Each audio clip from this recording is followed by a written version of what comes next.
Hey guys, so today we are answering a subscriber question, and the question in question is, Frederick, which language is the most useful when you deal with international business? So let's get into it.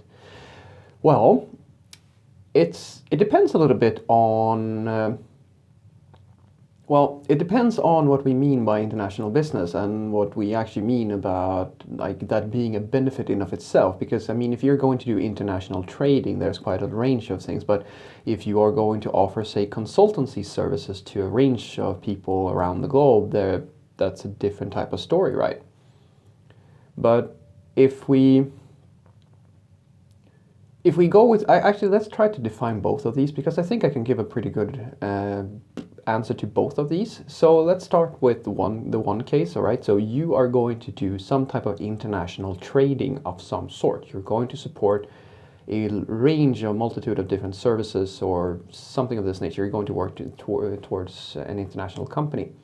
So the primary thing that you will face as a challenge when you are building an international business is the complexity of dealing with permutations. And what I mean by that is basically that the more contexts there are, the more environments that you need to support, the more deviations something has, the harder it is for you to actually sustain that system. This is one of the hardest things for business people to understand because they think about things such as, a very simple example is, all right, you're going to have a currency format. Well, if your system only runs in one country, say the US or Sweden or China or wherever, if you have one single current way of showing currency, that's a very simple thing. It becomes very easy. But if you have it for multiple countries, you actually need to not only have the correct currency format, you also have to display it, like the values themselves, the currency values itself needs to be in the right format. And the place where you put the actual symbols and all that stuff needs to be in the correct format. Now, for a business person, they don't really think about that as being a complexity, but it actually is, because any deviation in any way, anything that is not the exact same thing is actually going to cause a lot of issues for you when you're testing things. Because now, in order for you to verify that you show the correct format, you need to check all the possible configurations. And each of these permutations is going to take you more time. And this is just a simple scenario. You very often, and this is something I used to have this discussion with my American coworkers a lot back in the day, where they couldn't understand how hard it was for us in Europe to produce certain features. Because for us, just a simple thing as having an application that runs both in the UK and in, say, Germany is actually a lot of work, because the legal differences between these two countries are massive, which means that in Germany we actually need to in some cases we have to actually develop other features in order to get things such as consent and all of this other good stuff, in order for us to even ship the feature. You don't have that issue. You have that to some extent in the US as well, depending on where you are, but it's not as common as it is here in Europe. And then of course we have languages and things of this nature where you have different translations, and a lot of extra overhead complexity comes when you have an international business. So I truly urge you, I mean, if you're starting a fresh company, really start by, unless you really need your business to be an international company from day one, try to start with one market. Like, really think about the business case here. Think about who is going to be your target audience and what's most likely going to be the perfect market to start in, because you need to get things off the ground before you go international, because international brings a lot of complexity very quickly. So in terms of languages to solve this problem, if we consider the first thing, the system will scale very quickly. It will become a very big product very quickly if it's an international product. So I highly recommend a typed language of some sort. If we're just staying there, we don't even go into the further complexity of legal requirements, then I would highly recommend that you just pick pretty much any typed languages. I mean, everything from Java, C#, Go will do as well. There's tons of different languages that have a strict typing system, and the reason why you want that strict typing system is because you will very quickly find that you are refactoring code quite a lot, and you're very often going to find yourself maintaining many different permutations of very similar logic, but it's not the same logic. And because it's not the same logic, you still have to have this, you still have to have that permutation. But if we take it one further and we say, all right, you're going to support some type of special type of case where, like myself, I work in the fintech industry, right? That puts another level of complexity onto things, because now you actually have to have security audits. You need to abide by certain standards and have compliances and all of that good stuff.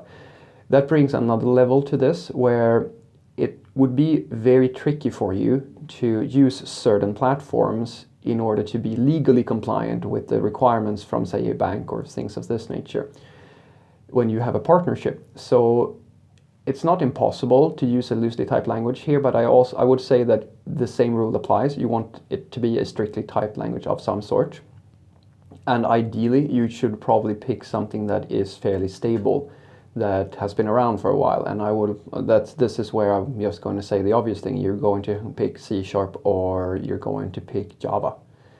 They may not be the sexiest languages in the world, but most of the banks, well, some banks are still actually using Fortran and other languages such as that. But at the very least, you can trust that Java and C# will have, or they will have what you need in order to cover all of these cases, because most of the companies who actually have these sorts of restrictions on them actually do use these sorts of languages.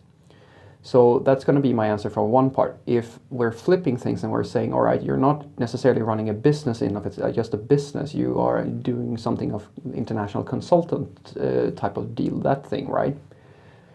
Then I would say that it opens up a little bit more. I still will tell you that your best investments will be C# and Java. Probably Java in this scenario is a little bit better because it is globally one of the most used languages. It's actually one of the main consultancy languages in the world.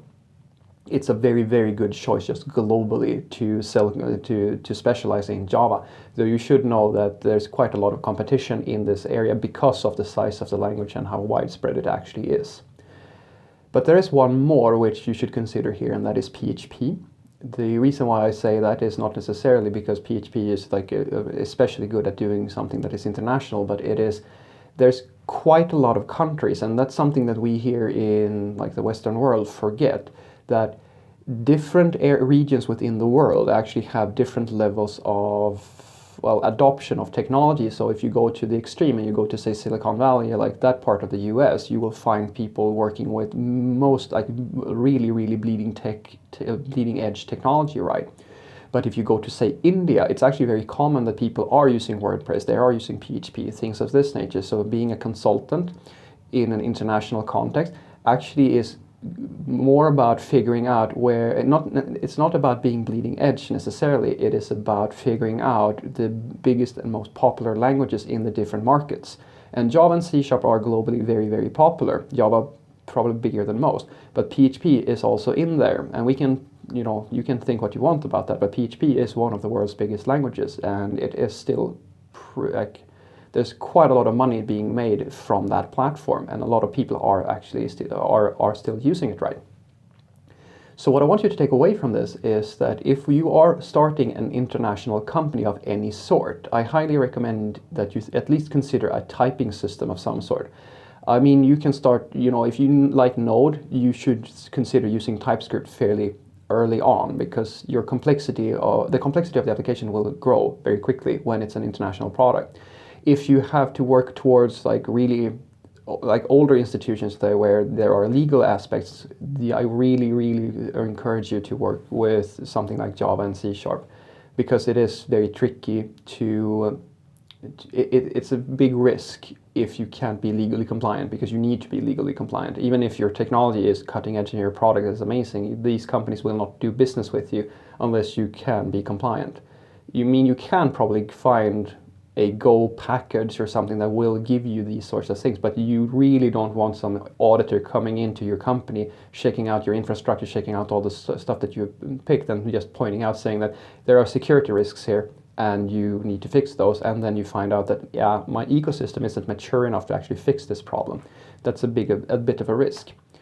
Second part is you are doing consultancy work, you're working on a more project per project basis in an international context, then I highly suggest that you look into Java, C#, and PHP, as they are globally very, very well adopted. You can, of course, put in Node there as well, but I think that in this scenario, PHP might be a safer bet than Node.js because of how widely adopted things such as WordPress and other such platforms actually are. Those are going to be my answers. Have a great day.